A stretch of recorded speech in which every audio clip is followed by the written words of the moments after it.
elected chapter chair of SEIU Local 668, which covers Carbon, Lehigh, Monroe, Northampton, Pike, and Schuylkill counties. And today I'm the MC for the event. We're here mainly to call upon Charlie Dent to have town halls. He has not had town halls, and he doesn't appear to want to have any town halls. And the main issue we want to talk about is jobs and unemployment. America needs jobs, Americans need jobs. For this country to remain standing, we need people working at decent jobs. Without them, we're going to end up in chaos, and we're going to, or fascism, one or the other.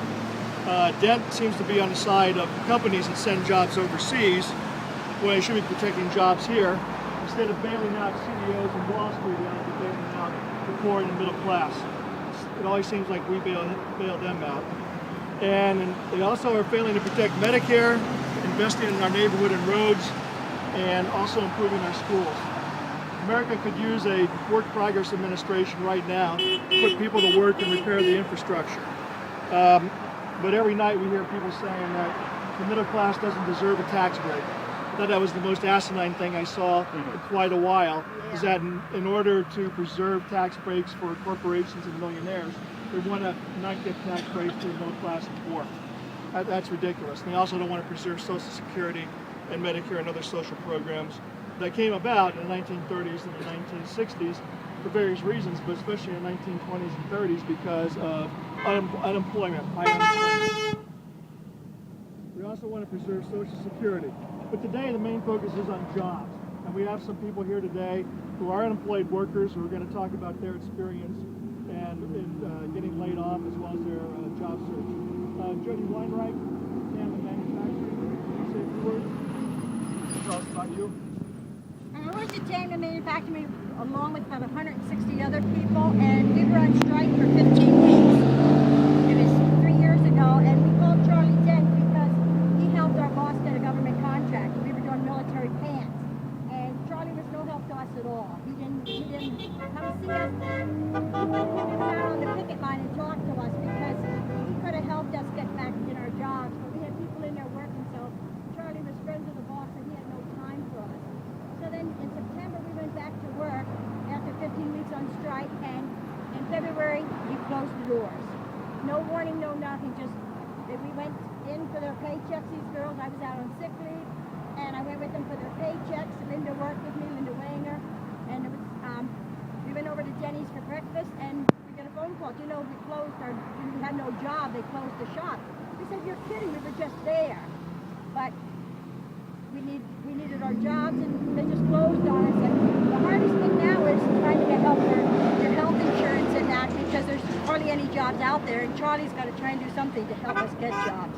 And I hope he does have town hall meetings for us, because then my husband lost his job too after he had a heart attack. He was a hardship to his company in Macungie, and he lost his job too. So we're both out of a job. So it's rough trying to get a job. Even I wonder what's going to happen to our children and grandchildren. You know, to try and help them, there's not going to be nothing for them to do. So God bless us all. Thank you. So we're calling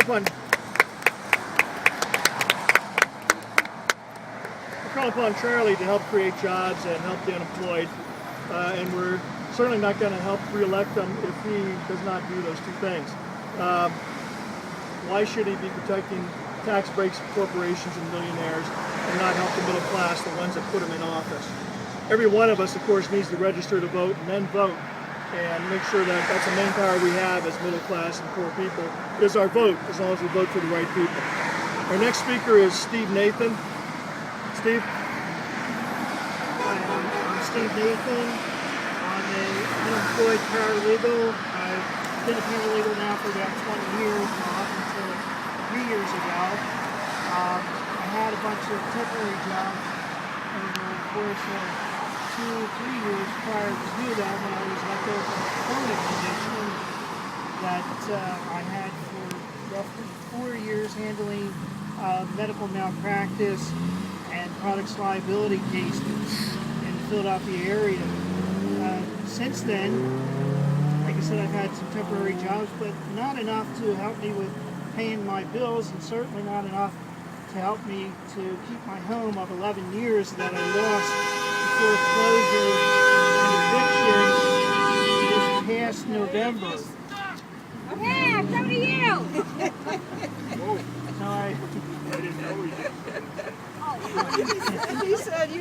anyway.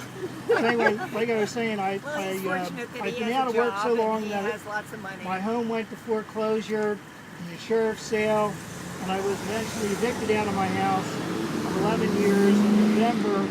I'm living at a farmhouse right now. Thankfully, the elderly couple that own the house, they're allowing me to stay with them rent-free, but I still need a job. I still have to get back on my feet. So I've been sending out resumes all over the place. I must have sent out thousands of them. I've lost track of that.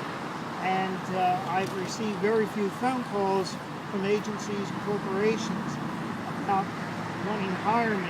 If anything, the agencies are more interested in me thinking that, yeah, they can get me in right away.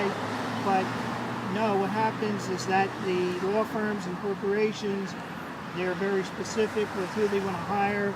And so I know I'm competing with a lot of different people out there with various backgrounds. I'm up against law students as well as out-of-work lawyers. As strange as it sounds, there are a lot of attorneys that are out of work that are doing paralegal work now. So I've been doing this for quite a few years now, coming out to rallies to get people to focus on jobs. I'm glad that we're finally at the point that we're working on jobs and that we're doing everything that we can to get our congressmen and senators to listen to us and to do something about it. Because there are millions of us out there that have to get back to work to not only sustain our families but our communities as well that are reeling through these economic times. Thank you.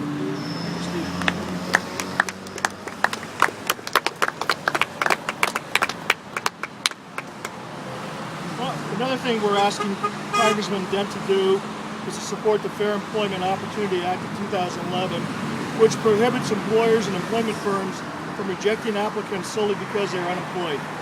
If you're not working and you can't get a job because you're not working, how are you ever going to get work at all? So we call upon him to make it illegal to not consider applicants for jobs who are currently unemployed. We also take Representative Dent to task because he supported the Paul Ryan budget, which would have given big corporations $2.9 trillion in tax breaks, while killing over 100,000 Pennsylvania jobs in infrastructure and the health sectors. Charlie needs to be more in touch with his constituents. And most of his constituents are middle class or poor. We're only looking to get a decent job that supports us and helps us pay our bills. We're not looking to get rich necessarily. We just want to be able to work and contribute to society while supporting ourselves.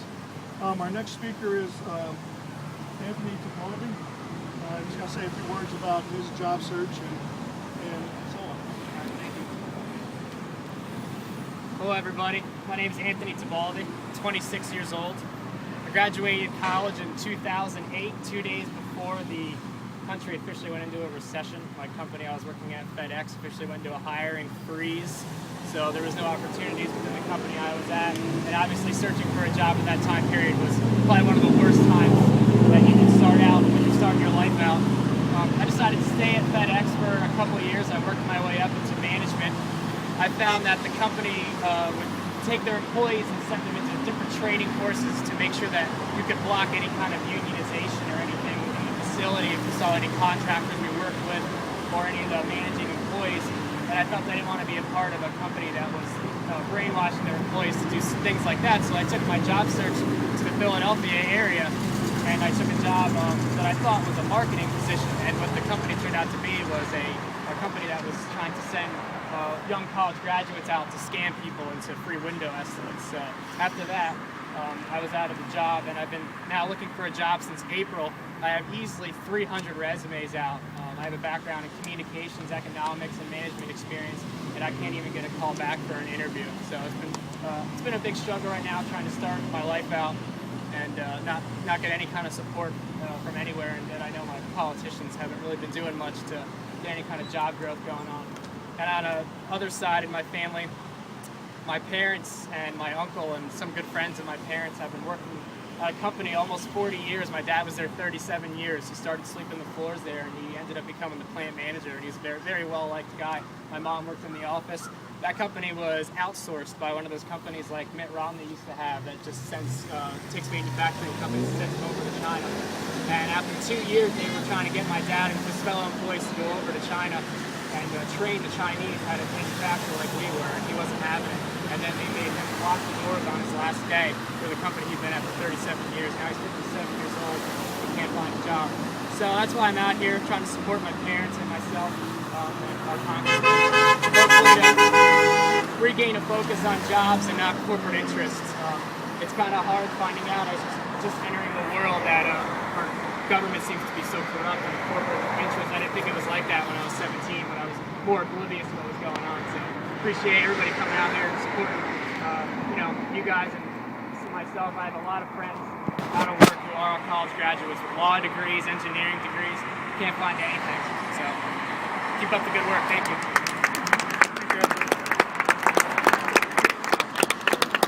It's very dirty. We saw what happened in other countries.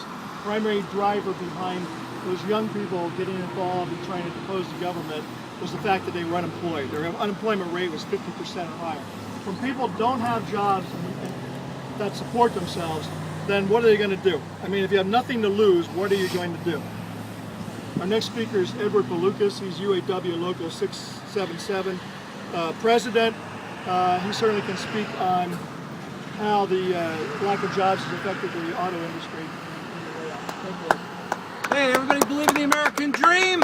Yeah. You gotta be asleep to believe it because we're under attack. It's the greatest redistribution of wealth in the history of this country. They're taking it over. They're convincing Americans. We had our Antietam. The bloodiest day in American war was Antietam. More Americans died that day than in any other war in the history of our country. Our Antietam was the last election. We had a bloodbath, and corporations are winning. 96 freshmen, 68 of which are Tea Party members, and they're against all of you. They're against workers, they're against retirees, they're against the middle class. All they want to do is increase the amount of money that the rich and that corporations get. How is it possible to have equal sacrifice when GE makes $14 billion and we owe them $3 billion? Same thing with Verizon. They just had that strike because they wanted 100 concessions, but they had unbelievable profits, $28 billion over the last 2 years. They haven't paid taxes in 3 years. It's insanity. When one of the richest men in America, Warren Buffett, comes out and says, hey, I really want to pay my fair share, we should raise taxes on the rich, nobody's listening. This next election is our Gettysburg. This is our Gettysburg. If we don't stop them here, we're doomed. We're done. There's nobody to pick up the flag. When you see any Civil War movie, what do? You see guys charging up the mountain. The flag drops because a guy gets shot. Well, the guy next to him throws down his gun, picks up the flag, and charges with it. We're it. We're holding the flag. There's nobody behind us. This election is it. Get everybody out to vote. You're going to have to get your mothers-in-laws, your cousins, your aunts, your uncles, people you don't like. I don't care, but we got to get them out. We got to mobilize. We got to take it back because they're taking it from us. For the last 80 years, unions, the middle class made this country. Our national defense really is based on our economy. Without jobs here, we can't even afford our national defense. We're going to outsource that too. Then the Chinese will come here to protect us. This is where we're going. It's nuts. So we're going to have to do something. I hope you're all behind it. I hope you can motivate 5, 3, 7 people. Every time there's something, bring somebody out to it. But more important, get people to vote. This is it. This is our Gettysburg. Take it home and wrap it around you. Wrap that flag around. We got to take America back. Thank you. Thank you.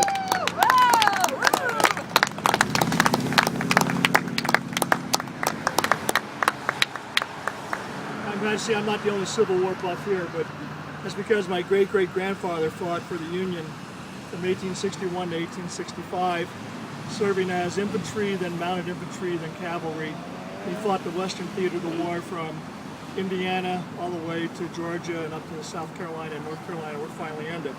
But when he fought for it, he didn't fight for it because, he had some pie-in-the-sky ideal. He fought because he believed in the federal government. He believed that America consisted of all the states and that you could not have a separate America. And he also didn't believe in slavery. I'm sure that is probably rolling over in his grave in the last 5 to 10 years, thinking about where they went from being an independent farmer, fighting for a union of people working together for democracy, to where we are now, where we apparently have corporate interest on one side and the rest of us on the other side, and like Ed said, we're asleep at the wheel. I think the next election will be very important in terms of the middle class staying viable. If not, I can't see anything but fascism and chaos. Our final speaker is Lorraine Pasquale from the Lehigh Valley Democratic Coalition.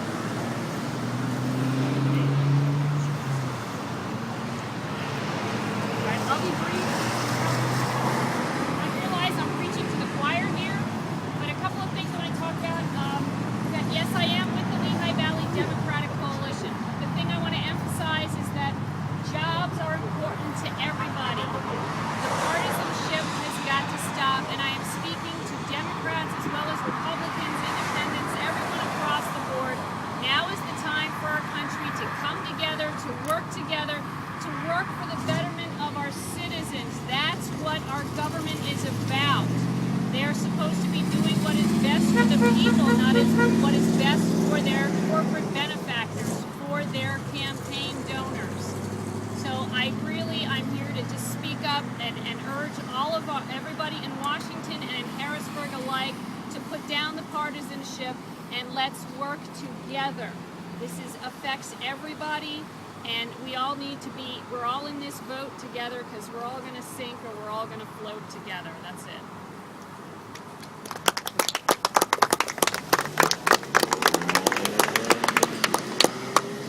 Once again, reiterate to Congressman Dent, where are the jobs at? Where is your concern about jobs for the vast majority of your constituents? Whether you're Democratic or Republican, you need to work. You need a job. You need a job that can support a family, not a job that's part-time, being paid a minimum wage. Congressman Dent, we call upon you to have town hall meetings on jobs with everybody in your district, not just a select few. Not just the businesses, not just corporations, but all of us. All of us, especially those of us who are out of work. You need to meet with them and listen to their stories so you can understand what's happening to a lot of people in your district. If you don't call a town hall for jobs, if you don't start meeting with your constituents, then we are going to have to work against you being reelected.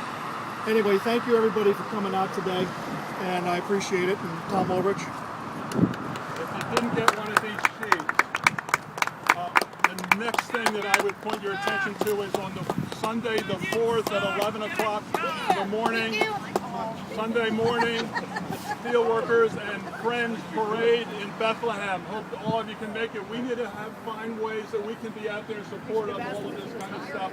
That's the next really good opportunity to do that. I have a website called We the People Democracy Rallies where I'm going to post those kind of things that are happening next.